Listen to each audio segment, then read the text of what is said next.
سادي صاحب چې دا هغه یو ورځ خپل مالک دپاره کرنه وکړله یو څه یې وکرل هغه ورته ویلې چې غنم وکره هغه لاړه شوله یې وکرله صحیح ده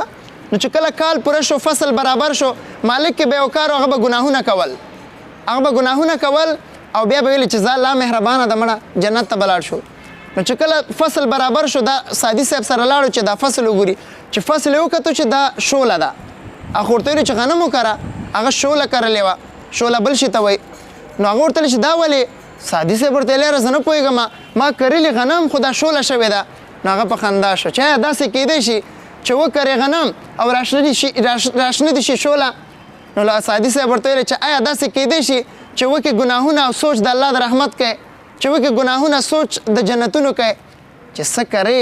هغه برې وې نو دا شعر د هغه ځای نه راغی نو مطلب ستاسو لیول 1 کلاس ته که نه بګنر شاګردان وایي لیول 1 ته